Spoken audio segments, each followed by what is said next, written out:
you have Apple coming out with this extremely elegant iPad that everyone's in love with, but it requires that you follow Apple's rules and all the restrictions that it places, no flash being the most prominent. And now you have Android providing a kind of open platform. Obviously, as the head of Google, you're going to tell me Android is going to win. But tell me something about this contest. It's a classic contest in high tech.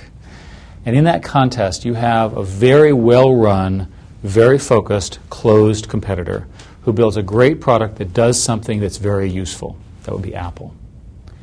You have another competitor who makes all the technology available to everybody else, and using various creativity and various partnerships and so forth, gets the benefit of everyone else's creativity.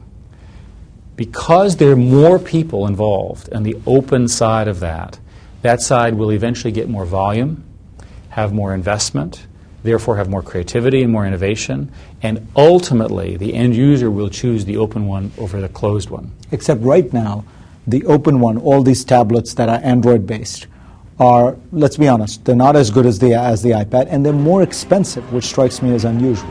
But which approach will produce a lower product quicker? One manufacturer for a product, or many manufacturers competing? The fact of the matter is we're just at the beginning of this fight, and the fight between two very well-run, very large, very significant ecosystem companies will ultimately produce great value to consumers, because the fight between them will keep prices low, keep these systems honest and open, and encourage the kind of investment that people want to see. One of the greatest things about this contest is that the people who win in this are the consumer. But you imagine that this will end up very much like the PC market, where Apple had this very elegant product that many people thought was perhaps better, but because it stayed closed, it ended up being a boutique product.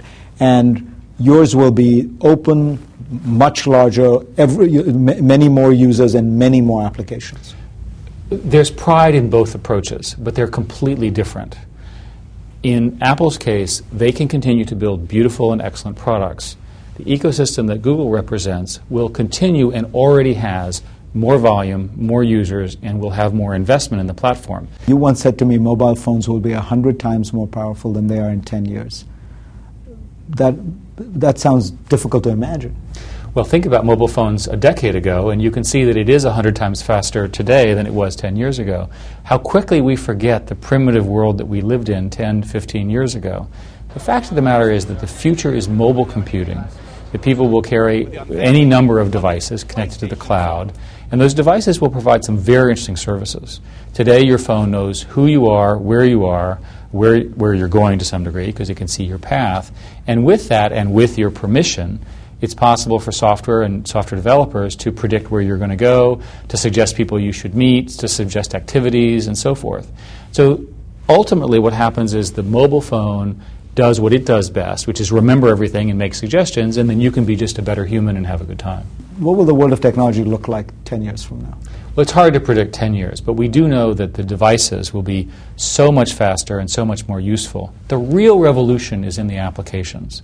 There's a new standard in the internet called HTML5, which everyone is adopting, which means that web applications will run on all these devices in a very powerful way. You'll have very complex and powerful games that people will spend their time on, a whole new generation of social activities of one kind or another. But to me, the most interesting things about what computers will do will be allowing us to have more fun, right? To have more enriched lives.